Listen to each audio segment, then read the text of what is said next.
সরাসরি সম্মতি নেওয়া।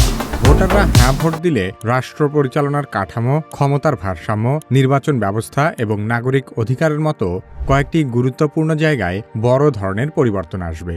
আর না ভোট দিলে দেশের শাসন কাঠামো আগের মতোই থাকবে।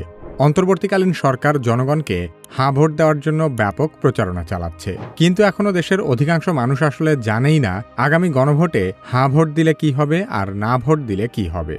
হাঁ বা না ভোটের পক্ষে বিপক্ষের বিষয়গুলো নিয়েই আলোচনা করা হবে কি কেন কিভাবে এই পর্বে।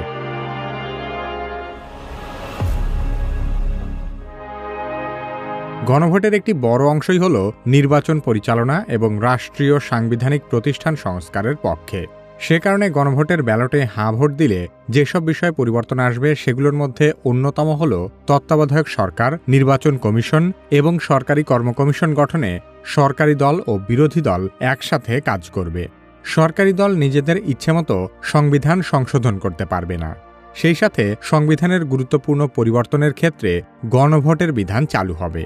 আওয়ামী লীগ যেমন সংসদে সংখ্যাগরিষ্ঠতার সুযোগ নিয়ে তত্ত্বাবধায়ক সরকার ব্যবস্থা বাতিল সহ বেশ কিছু জনগুরুত্বপূর্ণ বিষয়ে আইন পাশ করে নিয়েছিল, গণভোটে হাঁ ভোট দিলে আর কোনো সরকার নিজেদের সুবিধামতো আইন বানাতে পারবে না।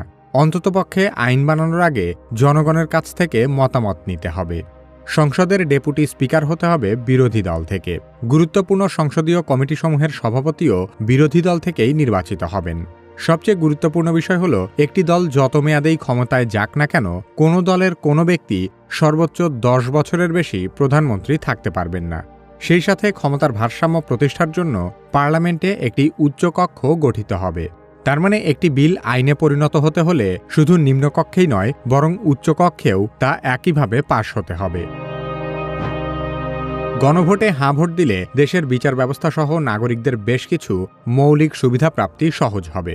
দেশের বিচার ব্যবস্থা স্বাধীনভাবে কাজ করবে এবং সাধারণ জনগণ আবারও উপজেলা পর্যায়ে বিচার প্রাপ্তির সুবিধা পাবে। অনগ্রসর গোষ্ঠী হিসেবে সংসদে নারীর প্রতিনিধিত্ব পর্যায়ক্রমে বাড়বে। সেই সাথে নাগরিকের মৌলিক অধিকারের সংখ্যা বাড়ানো হবে। উদাহরণ হিসেবে ইন্টারনেট সেবাকে একটি মৌলিক অধিকার হিসেবে স্বীকৃতি দেওয়া হবে, যাতে ভবিষ্যতে কোনো স্বৈরাচার সরকার ইন্টারনেট সেবা কখনো বন্ধ করতে না পারে।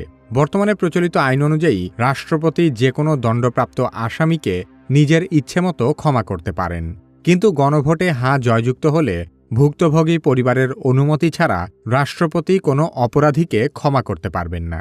বাংলাদেশ বাঙালি অধ্যুষিত হলেও এদেশের পার্বত্য অঞ্চলসহ সারা দেশে আরও বেশ কিছু ভাষাভাষী জনগোষ্ঠী আছে। হাঁ ভোটের মাধ্যমে রাষ্ট্রভাষা বাংলার মর্যাদার পাশাপাশি অন্যান্য জাতিগোষ্ঠীর ভাষারও সাংবিধানিক স্বীকৃতি আদায় হবে। তার মানে আপনি যদি চান ভবিষ্যতে কোনো একটি দল সকল ক্ষমতা কুক্ষিগত না করুক, তাহলে গণভোটে হাঁ ভোট দিতে হবে, আর না ভোট দিলে কোনো সংস্কারই বাস্তবায়ন হবে না।